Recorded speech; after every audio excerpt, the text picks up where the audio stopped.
जय हिंद दोस्तों, मैं विजय आप सभी का नालंदा क्लासेज में स्वागत करता हूं। दोस्तों मैं आज आपको बताऊंगा गंगा नदी के बारे में, यानी गंगा रिवर के बारे में समझाऊंगा, जिसे आप ध्यानपूर्वक सुनेंगे। देखो, गंगा नदी जो मानी जाती है, यानी गंगा नदी जो है वो दो नदियों का एक समूह है। दो नदियों का समूह कौन सा है दोस्तों? तो मैं आपको बताऊंगा। यहाँ पर एक स्थान है जिसका नाम है सतोपत ग्लेशियर। कौन सा दोस्तों? यानी जिसका नाम है सतोपत ग्लेशियर। कौन सा है? सतोपत ग्लेशियर। यहाँ पर कौन सा है? तो यहाँ पर एक स्थान है जिसका गौमुख बोला जाता है। कौन सा स्थान है? गौमुख। यहाँ पर इसको बोला जाता है Gangotri glacier. Gangotri glacier. Gangotri glacier से एक नदी निकलती है, इसका नाम है दोस्तों, इसको कहा जाता है भागीरथी नदी। कौन सी नदी है दोस्तों? भागीरथी नदी। ऐसा बताया जाता है कि जो भागीरथी नदी है दोस्तों, भागीरथ के द्वारा बसाई गई थी, यानी किसके द्वारा? भागीरथ के द्वारा लाई गई थी। इधर से यानी जो सतोपत ग्लेशियर है, सतोपत ग्लेशियर से भी एक निकलती है। इस सतोपत ग्लेशियर से जो यानी रिवर निकलती है, उसका नाम क्या है दोस्तों? तो सतोपत ग्लेशियर से जो रिवर निकल कर आती है, इसका नाम है अलकनंदा। क्या नाम है दोस्तों? इसका नाम है अलकनंदा नदी। अलकनंदा नदी। अगर पूछा जाए कि अलकनंदा नदी जो है, अलकनंदा जो नदी है उसका उद्गम कहाँ से माना जाता है? तो सतोपत ग्लेशियर से माना जाता है। दोस्तों कहाँ से माना जाता है? यानी सतोपत ग्लेशियर जो है, सतोपत ग्लेशियर से यानी अलकनंदा नदी का उद्गम माना जाता है। आगे ये जो नदी जब आगे चलती है अलकनंदा नदी, तो इसमें एक स्थान पड़ता है इसी पर, जिसको बोला जाता है विष्णुप्रयाग। कौन सा दोस्तों? विष्णुप्रयाग। विष्णुप्रयाग। अब जो विष्णुप्रयाग स्थान पर है, इस स्थान पर आकर के कौन सी नदी? तो मैं आपको दोस्तों बताऊं कि इस स्थान पर आकर मिलती है, इसमें एक रिवर है जिसका नाम है धौली गंगा। क्या नाम है? धौली गंगा। कौन सी नदी दोस्तों? यानी धौली गंगा। अगर पूछा जाए कि धौली गंगा अलकनंदा में जिस स्थान पर मिलती है उसको क्या कहा जाता है? तो उसको नाम दिया गया है विष्णुप्रयाग। क्या नाम दिया गया है दोस्तों? विष्णुप्रयाग। इसके बाद दोस्तों यहाँ से एक नदी और निकल कर आती है जिसका नाम है नंदाकिनी। कौन सी? नंदाकिनी नदी। यानी नंदाकिनी नदी जिस स्थान पर आकर मिलती है अलकनंदा, उसे कहा जाता है दोस्तों नंदप्रयाग। कौन सा बोला जाता है? नंदप्रयाग। अगर पूछा जाए दोस्तों कि यानी जिस स्थान पर यानी नंदाकिनी नदी यानी अलकनंदा में मिलती है, उस स्थान को क्या कहा जाता है? तो दोस्तों उसको कहा जाता है नंदप्रयाग। क्या कहा जाता है? नंदप्रयाग। आगे इसी अलकनंदा आगे बढ़ती है तो अलकनंदा में एक और स्थान पड़ता है जिसका नाम है कर्णप्रयाग। और जो कर्णप्रयाग जो स्थान है, इस स्थान पर इसमें आकर एक नदी और मिलती है जिसका नाम है दोस्तों पिंडार नदी। कौन सी? पिंडार नदी। कौन सी नदी है दोस्तों? पिंडार नदी। अगर पूछा जाए कि पिंडार नदी कहाँ मिलती है, तो पिंडार नदी यानी अलकनंदा में कर्णप्रयाग में मिलती है। कहाँ मिलती है दोस्तों? कर्णप्रयाग में मिलती है। अब जब दोस्तों यहाँ पर एक स्थान पड़ता है दोस्तों, उस स्थान का नाम आप सबने सुना होगा जिसका नाम है केदारनाथ। क्या नाम है दोस्तों? केदारनाथ। केदारनाथ एक स्थान है, उस स्थान से कौन सी नदी निकलती है? तो केदारनाथ एक स्थान है, वहां से एक नदी निकलती है जिसका नाम है मंदाकिनी। जिसका नाम क्या है दोस्तों? मंदाकिनी। यहाँ से एक नदी निकल कर आती है जो यहाँ पर अलकनंदा मिलती है। अगर पूछा है कि ये नदी कौन सी है, तो इस नदी का नाम है मंदाकिनी। कौन सी? यानी ये केदारनाथ स्थान है। कौन सा स्थान है दोस्तों? यानी केदारनाथ स्थान है। और ये नदी कौन सी है? तो इसका नाम है मंदाकिनी। कौन सी? मंदाकिनी नदी। एक कौन सी दोस्तों? एक तो ये मंदाकिनी हुई और दूसरी कौन सी दोस्तों? ये मंदाकिनी नदी है। ये मंदाकिनी नदी अगर पूछा जाए कि अलकनंदा में किस स्थान पर मिलती है, तो इसको बोला जाता है रुद्रप्रयाग। क्या बोला जाता है? रुद्रप्रयाग। ठीक है ना दोस्तों, ये क्वेश्चन आया है, कई बार पूछा गया है कि अलकनंदा में यानी जिस स्थान पर आकर मंदाकिनी नदी मिलती है उसको क्या कहा जाता है? तो उसको रुद्रप्रयाग कहा जाता है। क्या कहा जाता है? रुद्रप्रयाग। ठीक है, क्या कहा जाता है? अब देखो, जिस स्थान पर अलकनंदा और भागीरथी आकर दोनों ही नदियां मिलती हैं, इसको क्या कहा जाता है? तो देवप्रयाग। क्या कहा जाता है? देवप्रयाग। ये क्वेश्चन पूछा गया है कि यानी भागीरथी और अलकनंदा जिस स्थान पर आपस में मिलती हैं उसको क्या कहा जाता है? देवप्रयाग कहा जाता है। अब देखो आगे दोस्तों, यह नदी आगे की तरफ बढ़ती है। आगे की तरफ जब बढ़ती है तो इसमें एक स्थान पड़ता है जिसका नाम है हरिद्वार। और जो हरिद्वार पड़ता है इस स्थान पर क्या दोस्तों, तो मैं आपको बताऊं कि ये पर्यटक स्थल भी है दोस्तों। उसके अलावा के हर एक क्वेश्चन आता है यहाँ से कि गंगा नदी मैदानी भागों में कहाँ से प्रवेश करती है। तो मैं आपको बताऊं कि गंगा नदी मैदानी भागों में जो प्रवेश करती है वो हरिद्वार से प्रवेश करती है। कहाँ से प्रवेश करती है दोस्तों? हरिद्वार से गंगा नदी मैदानी भागों में प्रवेश करती है।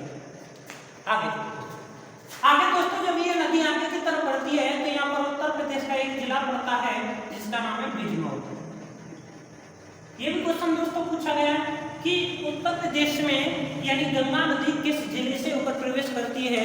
तो उत्तर प्रदेश में गंगा नदी बिजनौर जिले से प्रवेश करती है। कहाँ से प्रवेश करती है? बिजनौर जिले से प्रवेश करती है। अब बिजनौर जिला जो है, बिजनौर के बाद में यहाँ पर जो पड़ता है उस स्थान का नाम है दोस्तों ये नरोरा। क्या नाम? नरोरा। नरोरा में क्या दोस्तों? तो नरोरा में आपको पता है दोस्तों कि विद्युत संयंत्र केंद्र बना हुआ है जहाँ से विद्युत का उत्पादन होता है। और उत्तर प्रदेश में सबसे बड़ा विद्युत का उत्पादन करने वाला जो केंद्र है वो नरोरा में स्थित है। कहाँ पर है दोस्तों? नरोरा में स्थित है। इसी बात जब गंगा नदी आगे बढ़ती है तो यहाँ पर एक स्थान पड़ता है जिसका नाम है कन्नौज। क्या नाम है? कन्नौज। दोस्तों आपको पता भी होगा कि इत्र की खोज कहाँ से हुई थी?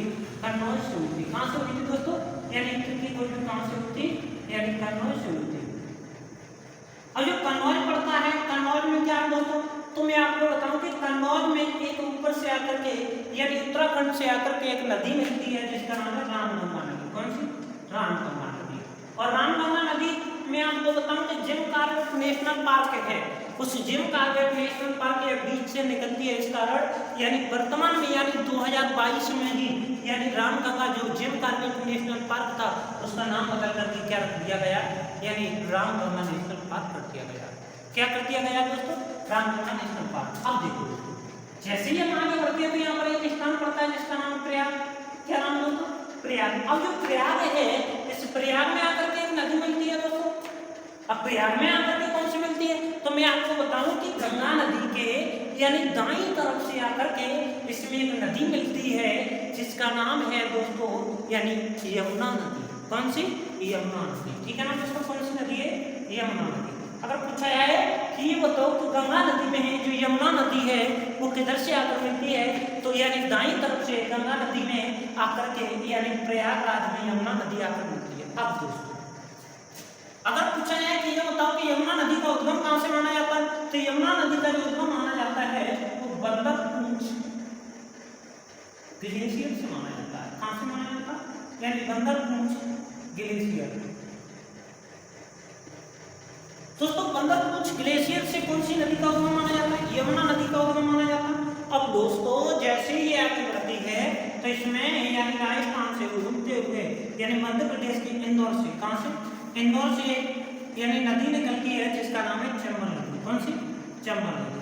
अब ये चंबल नदी घूमते हुए यानी मध्य प्रदेश से राजस्थान और राजस्थान से उत्तर प्रदेश होते हुए यह उत्तर प्रदेश के यानी जिला इटावा। कौन सा? इस स्थान पर इटावा।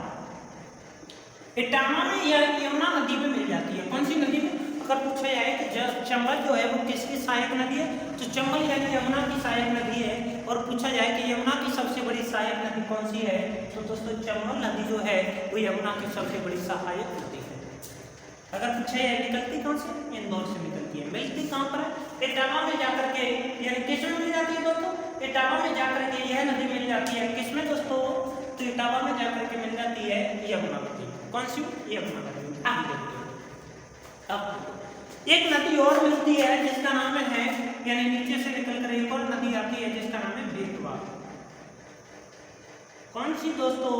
बेतवा नदी। अब बेतवा नदी कहाँ से निकलती है, तो मैं आपको बताऊं दोस्तों कि बेतवा नदी यानी विंध्याचल, मध्य प्रदेश की विंध्याचल पर्वत श्रेणी से। यानी विंध्याचल पर्वत श्रेणी से कौन सी नदी निकलती है दोस्तों? तो विंध्याचल पर्वत श्रेणी से यानी नदी निकल कर आती है जिसका नाम है बेतवा नदी। कौन सी नदी है दोस्तों? बेतवा नदी। अब बात यहाँ पर एक और करते हैं कि बेतवा नदी जो है यानी कहाँ मिलती है? तो बेतवा नदी यमुना नदी में जिस स्थान पर मिलती है उसका नाम है हमीरपुर। कौन सा? हमीरपुर। ठीक है ना दोस्तों, कौन सा स्थान है? हमीरपुर में यानी बेतवा नदी आकर के किसमें मिलती है?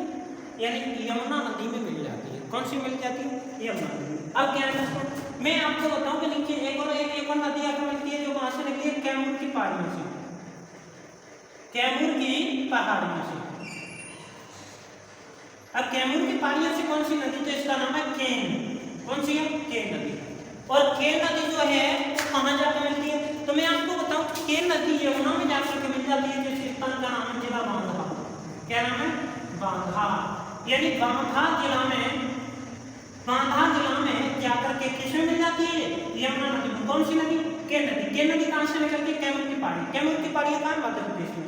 विंध्याचल पर्वत श्रेणी का मध्य प्रदेश में। कौन सी नदी? बेतवा नदी। इंदौर कहाँ पर है? मध्य प्रदेश। जो स्वच्छता के मामले में यानी भारत का प्रथम स्थान पर शहर है। ठीक है ना?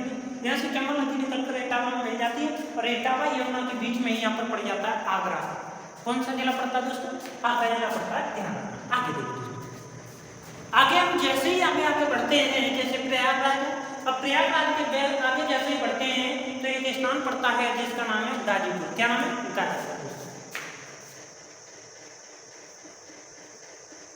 गाजीपुर। अब गाजीपुर में मैं आपको बताऊं कि एक नदी आकर मिलती है जिसका नाम है गोमती नदी। कौन सी? गोमती नदी। अब गोमती नदी अगर पूछा है गोमती नदी कहाँ आकर मिलती है? तो गाजीपुर में। या दोस्तों एक क्वेश्चन और बना यहाँ से। वो दोस्तों दूसरा अगला क्वेश्चन कौन सा है? तो दोस्तों मैं आपको बताऊं कि एक क्वेश्चन ये है कि मैदानी भागों से निकलने वाली नदी कौन सी है? तो मैं आपको बताऊं कि मैदानी भागों से निकलने वाली जो नदी है उसका नाम है गोमती नदी। कौन सी नदी दोस्तों? गोमती नदी। अगर पूछा जाए तो गोमती नदी कहाँ से निकली है तो मैं आपको बताऊं तो उत्तर प्रदेश का एक जिला है। उत्तर प्रदेश का एक जिला है जिसका नाम मैं आपको बताऊं पीलीभीत। पीलीभीत से गोमती नदी, पीलीभीत में एक झील है जिसका नाम है फुलेर झील। उस फुलेर झील से एक नदी निकलती है जिसका नाम है गोमती नदी। और गोमती नदी गाजीपुर में जाकर के किसमें मिल जाती है? तो गोमती नदी गाजीपुर में जाकर के गंगा में मिल जाती है। इसके बाद दोस्तों इसके बाद में एक स्थान पड़ता है जिसका नाम है यानी इसके बाद नदी से बिहार में प्रवेश करती है तो यहाँ पर पड़ता है छपरा जिला। कौन सा? छपरा जिला। अब छपरा जिला में ऊपर से एक नदी आती है जिसका नाम है घाघरा। कौन सा? घाघरा। घाघरा नदी आकर मिलती है। इसके बाद यहाँ पर पड़ जाता है पटना। कौन सा? पटना। अब देखो पटना में कौन सी नदी आकर मिलती है दोस्तों? तो पटना में आकर के जो नदी मिलती है जिसका नाम है मैं आपको बताऊं सोन नदी। कौन सी? सोन नदी। अब देखो सोन नदी कहाँ से निकलती है? तो मैं आपको बताऊं कि अमरकंटक की पहाड़ियों से निकलने वाली नदी का नाम है, इसका नाम है सोन नदी। कौन सी? सोन नदी। ये कौन सी दोस्तों? ये नदी है घाघरा नदी। मिलती कहाँ पर है? छपरा जिले में। और पटना में कौन सी मिलती है? सोन नदी मिलती है। सोन नदी कहाँ से निकलती है? अमरकंटक की पहाड़ियों से निकलती है। ठीक है दोस्तों, एक बार मैं रिवाइज कराता हूँ पीछे से। देखो दोस्तों, यानी मैंने आपको बताया था अभी कि यानी जो गंगा नदी है वो दो नदियों के मेल से कौन सी नदी? मैंने बताया था कि सतोपत ग्लेशियर से एक नदी निकलती है जिसका नाम क्या था? अलकनंदा नदी। कौन सी? अलकनंदा नदी। और अलकनंदा नदी कैसे आगे बढ़ती है? तो इसमें आकर के यानी विष्णुप्रयाग में धौलीगंगा मिलती है। कौन सी मिलती है दोस्तों? धौलीगंगा मिलती है। इसके बाद धौलीगंगा के बाद में इसमें आकर नंदप्रयाग में यानी नंदाकिनी नदी मिलती है। इसके बाद में दोस्तों ये कर्णप्रयाग है। कर्णप्रयाग में अलकनंदा में आकर पिंडार नदी मिलती है। और उसके बाद में यानी केदारनाथ से मैंने बताया था एक नदी निकली है जिसका नाम मंदाकिनी है। और मंदाकिनी नदी वहां से निकलकर यानी रुद्रप्रयाग में अलकनंदा में आकर के मिल जाती है। मैंने आपको बताया था गोमो ग्लेशियर या गंगोत्री ग्लेशियर, यानी गोमे के एक स्थान है और गंगोत्री ग्लेशियर है, वहां से एक नदी निकलती है जिसका नाम है मैंने बताया था काफी नदी। कौन सी? काफी नदी। पहाड़ी नदी और अलकनंदा दोनों एक स्थान पर आकर मिलती है जिसका नाम क्या बताया था? देवप्रयाग। अब मैंने बताया था कि देवप्रयाग के बाद में एक स्थान पड़ता है जिसका नाम हरिद्वार है। हरिद्वार के बाद में दोस्तों मैंने आपको बताया था कि यह जो कौन सी नदी? गंगा नदी मैदानी भागों में प्रवेश कर जाती है। फिर मैंने बताया था कि इसके बाद में उत्तर प्रदेश में प्रवेश करती है। उत्तर प्रदेश के बिजनौर जिले से प्रवेश करती है जो मैंने आपको बताया था कि ये बहुत बार पूछा गया। इसके बाद मैंने बताया था बिजनौर के बाद लरौरा पड़ता है जो विद्युत संयंत्र केंद्र स्थापित है उत्तर प्रदेश में। ठीक, आगे देखो इसी के पास कन्नौज पड़ता है। कन्नौज में आकर के ऊपर से रामगंगा नदी मिलती है। इसके बाद में प्रयाग पड़ता है। प्रयाग में मैंने बताया था कि बंदरपूंछ ग्लेशियर, यानी बंदरपूंछ ग्लेशियर से एक यमुना नदी निकल कर आती है, यमुना नदी प्रयाग में आकर के गंगा में मिल जाती है। आगे देखो दोस्तों, मैंने बताया था कि इसमें एक स्थान इटावा पड़ता है, इटावा में चंबल नदी आकर मिलती है। इसके बाद मैंने बताया था कि हमीरपुर पड़ता है, हमीरपुर में आकर बेतवा नदी यमुना में मिलती है। आगे मैंने बताया था कि केन नदी यानी यमुना में बांदा जिले में मिलती है। ये नदी फिर जाकर के प्रयागराज में जाकर के यानी मिल जाती है। प्रयागराज में मैंने बताया था यमुना नदी गंगा में मिल जाती है। इसके बाद दोस्तों मैंने बताया था कि मैदानी भागों से निकलने वाली नदी, जिसका नाम क्या था, गोमती नदी। कौन सी नदी, गोमती नदी मैदानी भागों से निकलती है, यानी मैदानी भाग यानी पीलीभीत जिले के फुलर झील से निकलकर गाजीपुर में जाकर के गंगा नदी में मिल जाती है। इसके बाद बताया था मैंने घाघरा नदी आई है ऊपर से, नेपाल से निकल कर आई है, और ये यानी गंगा नदी में छपरा जिले में, बिहार के छपरा जिले में आकर के मिल जाती है। इसके बाद मैंने बताया था कि यदि दक्षिण दिशा से ऊपर की तरफ जाती है और पटना के पश्चिम में जाकर के गंगा नदी में एक नदी मिलती है, जिसका नाम है दोस्तों सोन नदी। कौन सी नदी है दोस्तों, सोन नदी। दोस्तों अभी मैंने आपको इसको रिवाइज कराया दोस्तों, अभी गंगा नदी रह गई आगे की, इसको मैं आगे की वीडियो में बताऊंगा। ओके।